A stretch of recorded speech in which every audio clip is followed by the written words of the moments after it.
Welcome back to Old School Sports and our Out of the Park Baseball 25 mini-series with the New York Yankees.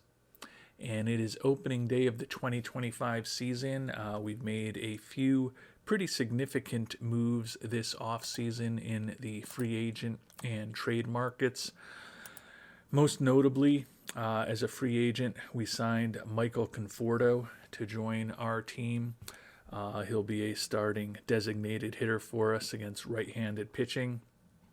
Also picked up Ali Sanchez as a Rule 5 acquisition, and we picked up Jake Cronenworth from the Padres in a trade that moved Giancarlo Stanton and much of his contract off of our books.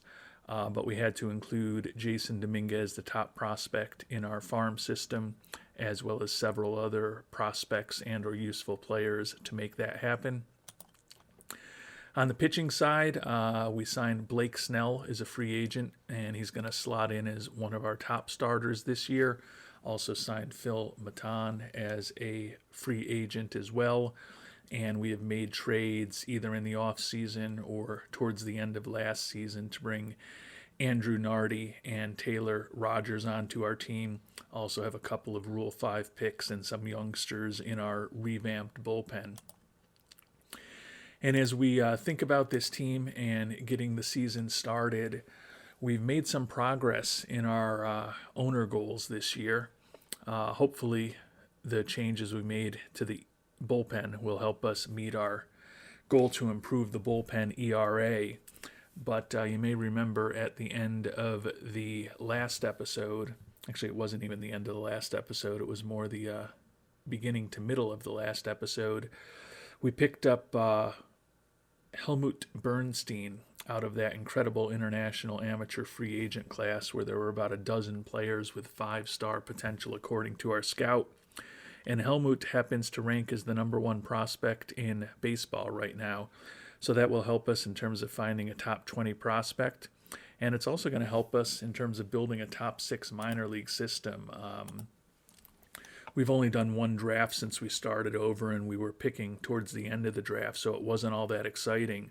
And you can see with Dominguez gone, we don't really have a multitude of top 100 or top 200 prospects, but when you luck into the number 1 prospect in baseball, that'll help give your farm system a decent rating. So hopefully we can keep that momentum going in the amateur draft in a few months. And even though it's opening day today and it's March 20th, because of the games that are taking place overseas, presumably here in imaginary 2025, we aren't going to actually be playing our opening day matchup against the Red Sox for about a week. But hopefully we'll be able to get the season off to a good start in Boston in that first 4-game series.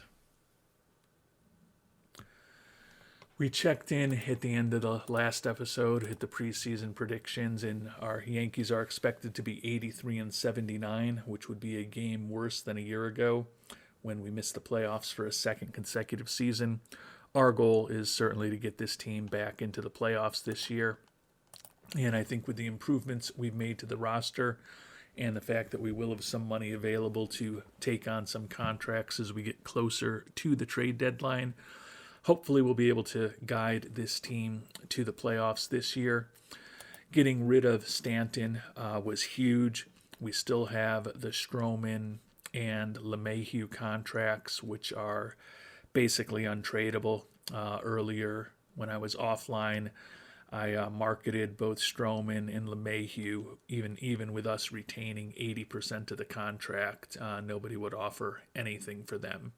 So not a ton of value in either of those players. If there's a way to get them off the books sooner rather than later, I'll certainly do it. But positively, next year is the last season that we'll be needing to deal with either of those contracts. And there is some probability, albeit quite small likely, that Stroman will opt out after the end of this season. And I know several of our most loyal viewers and commenters are Red Sox fans, so I will give you the benefit of knowing that we ended up losing 3 out of 4 in that first series of the season in Fenway. So Boston had our number early. Hopefully we will start playing better baseball here in April, and hopefully we'll have the opportunity to turn the tables on the Red Sox at some point later this season. And in these early stages of the season, the Yankees have a superlative. We are the worst team in baseball, off to a 1-8 start. Things have gotten worse since that Boston series. We've lost 6 in a row now, and we're already 5 games out in the AL East behind the Red Sox and the Rays. Early going. Hopefully we're just getting unlucky, but certainly not the start to this season that we had hoped for. And this season is off to a pretty brutal start for the Yankees, a 6-15 record here on April 20th. You can see between our poor performance on the field and likely cold weather in the Northeast, not a lot of fans other than the season ticket holders have been attending our recent games. So things are not going well.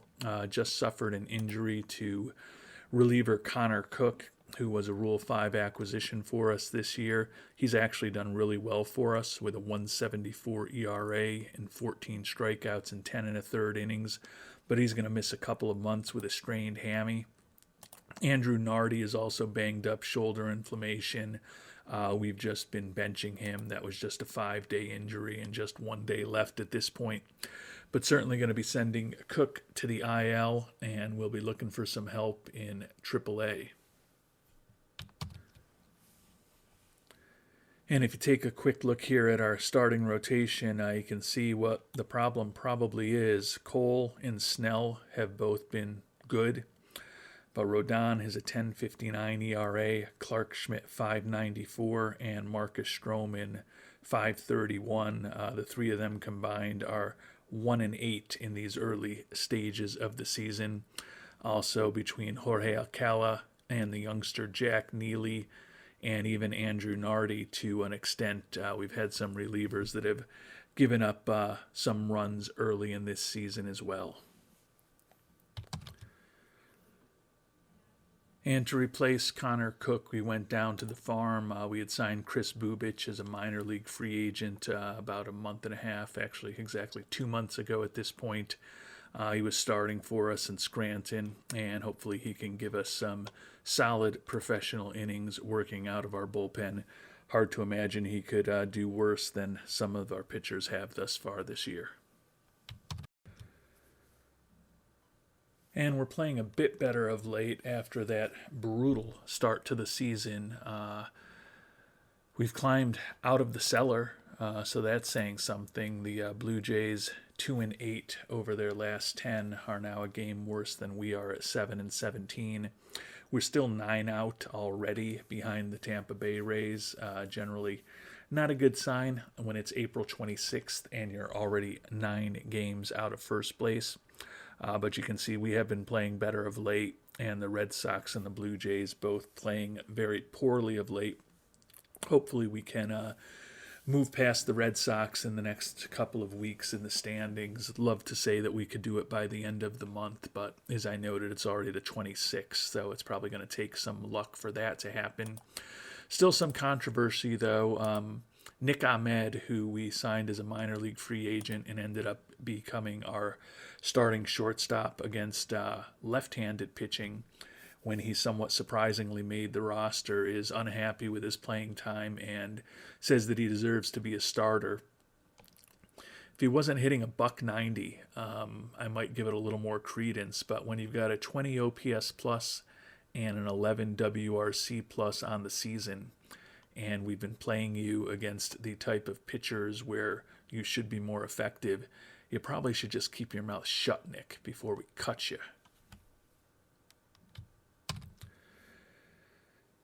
And we've made it to the start of May, tied for last place in the AL East with the Blue Jays. We're 8 games behind now, so I guess that's a small measure of progress for us.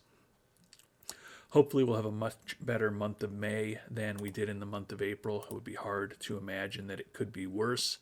Hopefully, we'll start getting some more fans in the seats as well, because attendance being down about 12,000 from a year ago is certainly not going to be positive for our bottom line, and also not going to be positive in terms of what Mr. Steinbrenner is thinking about the job that we are doing meeting some of his attendance goals. And we're 14-21 now. Just lost 2 out of 3 in a series at the Mets. Getting ready in a couple of days to face our former pitcher, Nestor Cortez, who's 0-0 with a 3.12 ERA this year after we traded him away in the offseason. Had one of the injuries that we really cannot afford to have at all just pop up, and that is Aaron Judge, out for 4 to 5 weeks with a fractured rib. Has been not great this year, hitting .214 with 6 homers and 19 ribbies, season after leading the AL in homers and ribbies for us. 79 WRC plus, so seems like he just hasn't been himself this year, but I doubt he's been playing with a fractured rib for a month and a half. So probably just one of those things. Hopefully he will be more effective than he has been when he gets back. He's not even walking much this year, with just 7 walks in 33 games played, which, given his eye, is a surprisingly poor number.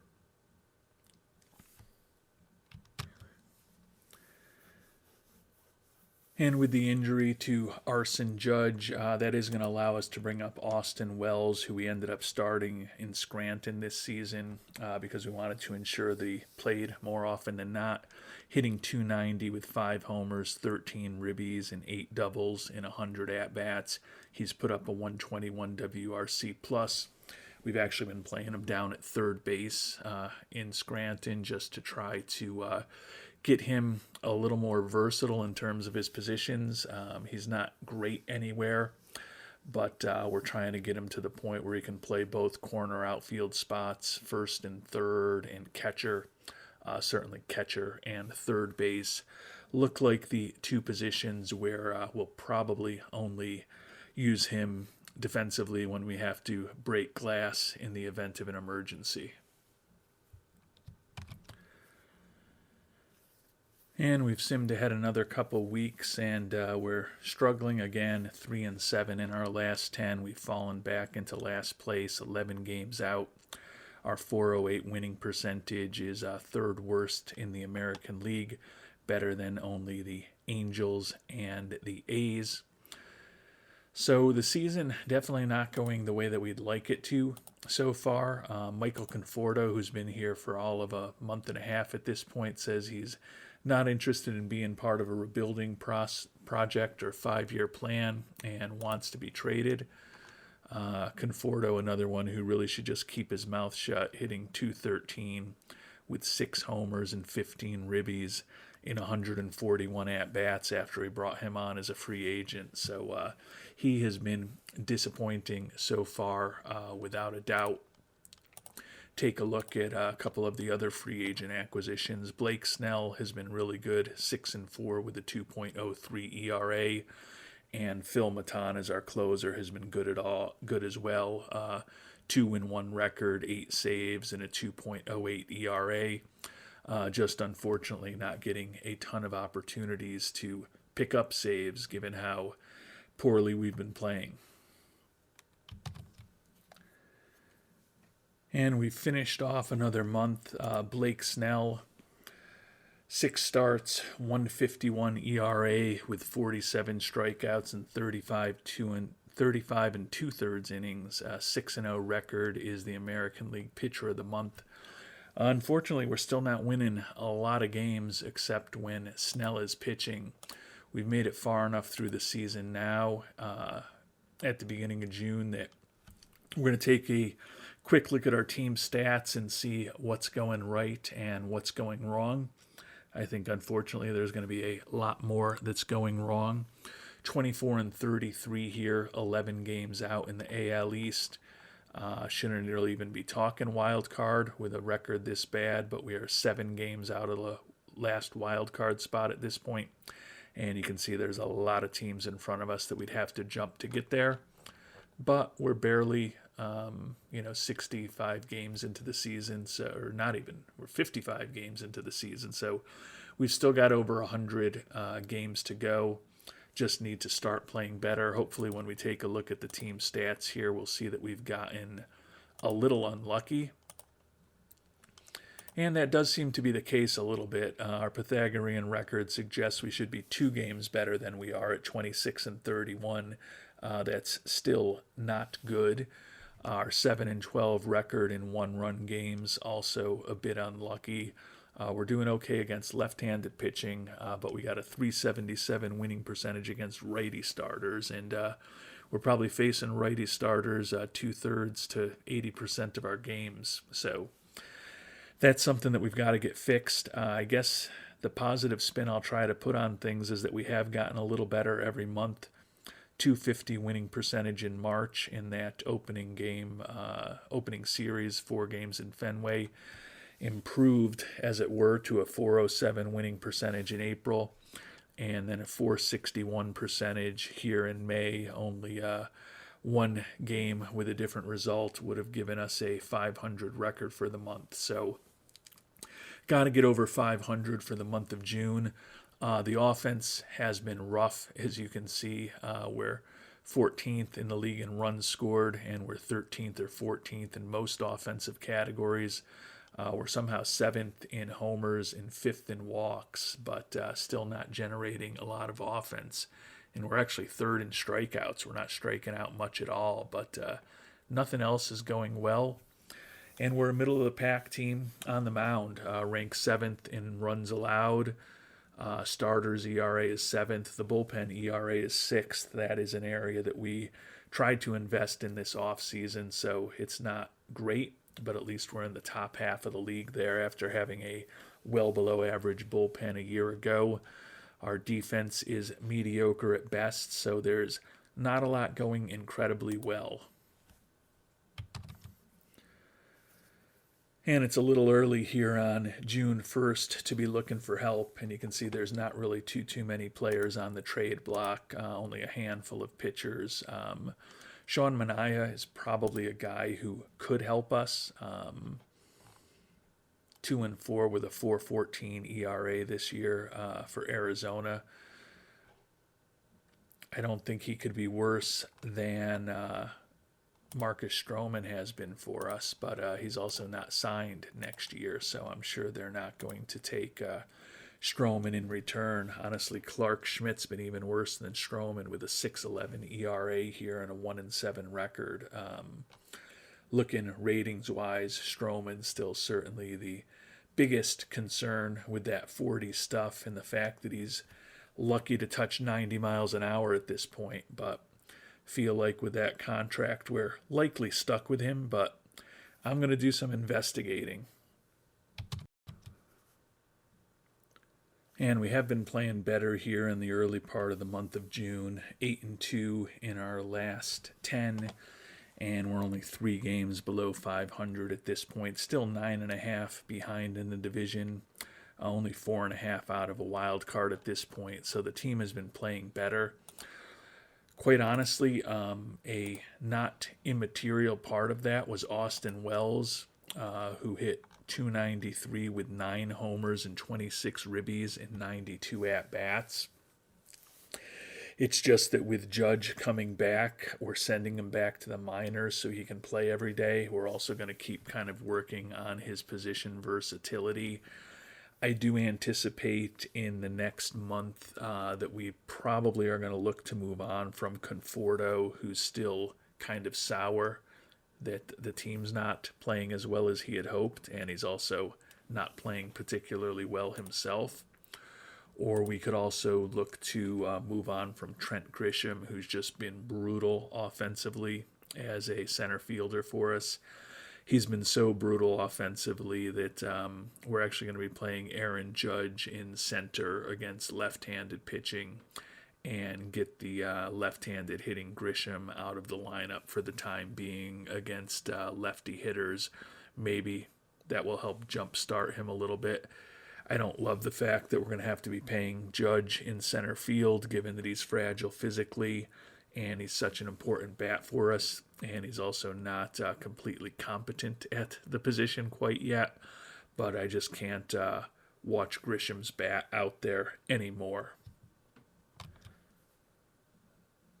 Grisham is having an historically inept season at the plate, hitting just a $128 in almost 200 at bats.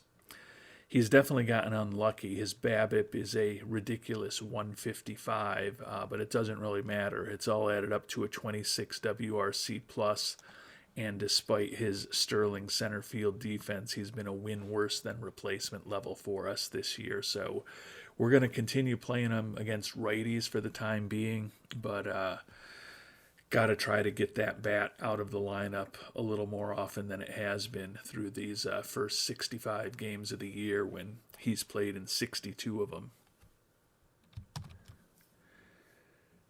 And since the last time we checked in, we have not been playing as well. And Juan Soto banged up with a stiff back for about a week, and Judge going back on the IL, sprained ankle, so he's going to be out for 3 weeks. Probably we're tempting fate putting him in center field. Still fragile physically rather than wrecked, but who knows? Who knows with Judge how things are going to go. Hitting 203 this year, 7 homers and 21 ribbies and 143 at-bats. The only positive thing is it'll let us get Wells back up onto the roster. And if we decide to put Soto on the 10-day just to be careful, we may bring up Everson Pereira and put him in center field instead of Trent Grisham and see if maybe he can help us jumpstart this offense. And we made it to our mid-season review with Mr. Steinbrenner with a 38-40 record, which is sadly as close as we've been to 500 since the first week of the season. Soto we did end up putting on the IL, which was wise because his treatment's actually not going well and it's going to take longer, but who knows what would have happened if we had kept him in the lineup. So without Judge and Soto, we've actually been playing better. 6-4 record in our last 10, 4 straight wins, 10 out in the division at 38-40. But we're only 3 behind a wild card right now. So given the sickly start that we were off to this season, things have been going somewhat better of late. Team statistic-wise, we're still unlucky on the year. We actually should be 41-37, so feeling better about that.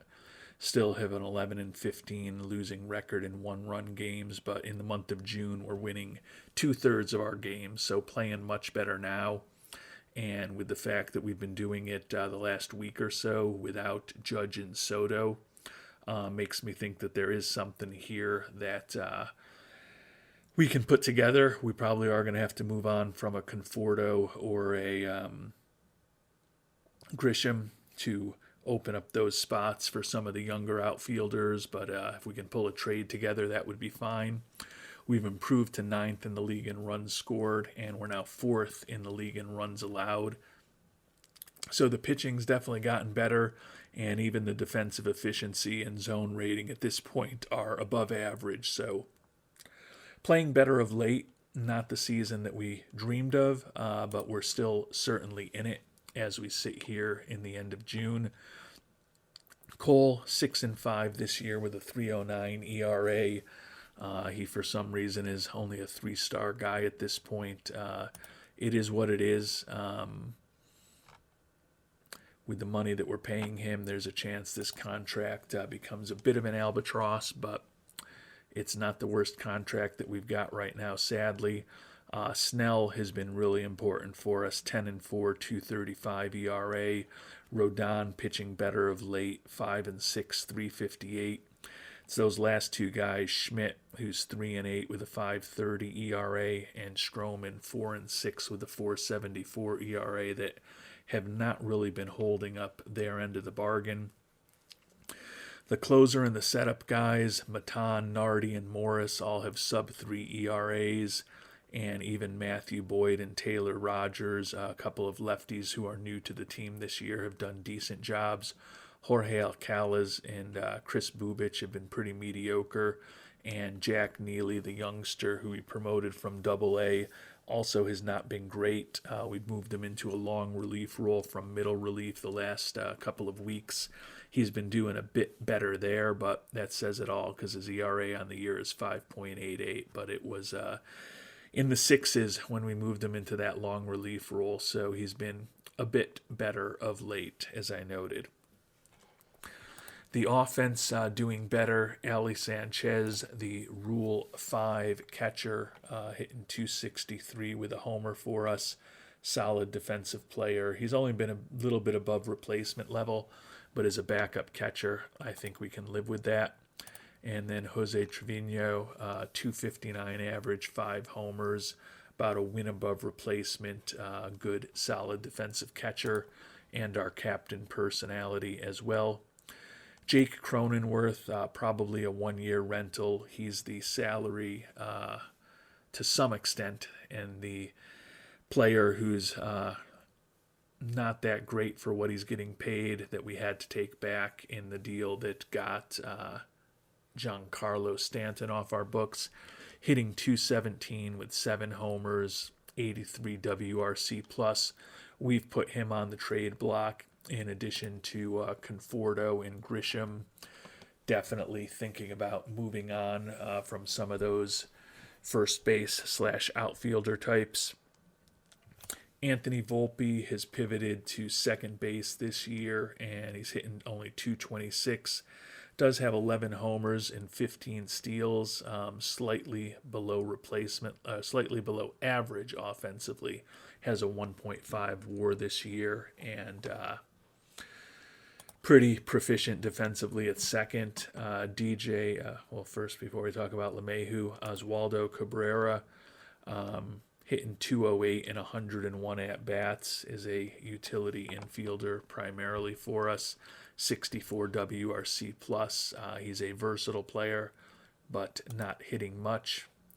DJ LeMahieu, hitting just 223 and 103 at-bats. He's only playing against lefties at this point. Still not very productive. He is on the trade block as well. I'm not expecting my phone to be ringing off the hook. Gleyber Torres, we've moved to third base this year, hitting 241, 11 homers, 37 ribbies. He's been league average after 2 straight years where he was about 20% better than league average offensively. Hoping in the second half of the year he can generate some more offense for us. Nick Ahmed has the batting average up to 250, and although he's not thrilled, actually he's okay with his role on the team now. He's just unhappy with his performance. So he's our starting shortstop against left-handed pitching. If he hits 250 in another 100 at-bats with his glove, that will be more than acceptable.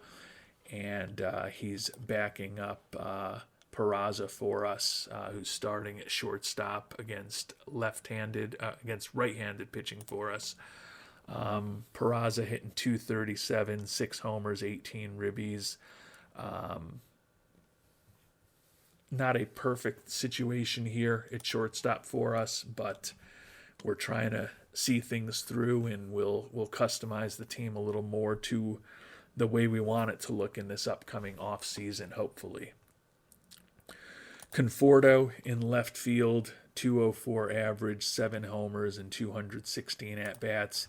He's still unhappy with his performance, his role on the team record. He's on the trade block, as I noted, with the fact that Wells made that nice progress last offseason with his ability to draw walks, and the fact that he's been hitting well both in AAA and the majors for us.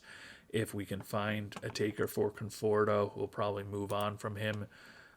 In retrospect, maybe not the greatest contract in the world, but it is what it is. Wells hitting 295 with 10 homers and 28 ribbies for us and less than 100 at-bats. I think it's going to be hard to send him back down to AAA, even when Soto and the Judge are ready to come back, which does mean that we're going to need to move on from one of these other players. Grisham hitting a $1.23 with a 21 WRC plus. That BABIP of 155 would have to improve, but it hasn't really since the last time we checked in on him.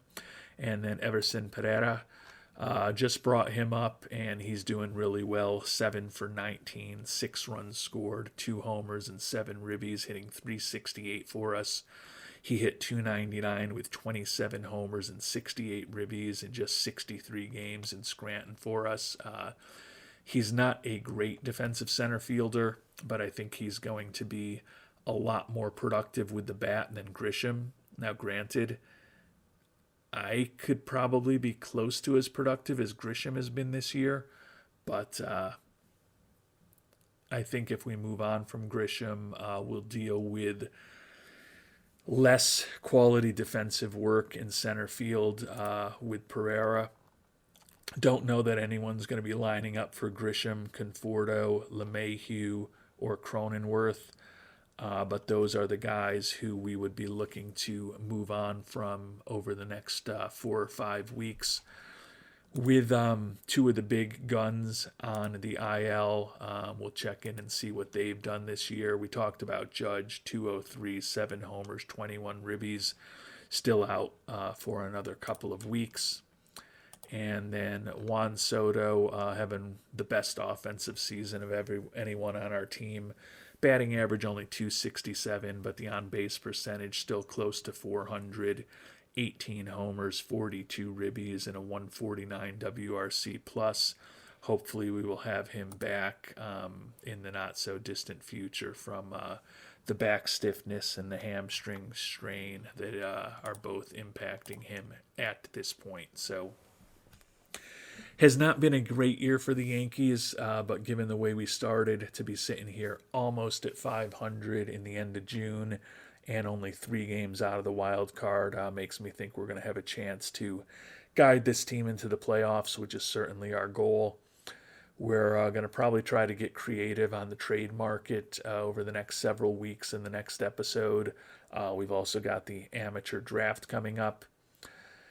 And we're not just going to be looking to add talent in the trade market. We're also going to see, as I said, if we can get creative and maybe get some contracts and or ineffective players off of our books. Probably won't be easy, but probably something we need to do with the fact that Pereira and Wells, with the way that they've both played in AAA, have kind of earned a shot to see what they can do at the major league level. And we will find out what we can do in the trade market to hopefully improve the situation for the Yankees in our next episode. Until then, thanks so much for watching, and hope you have a great day.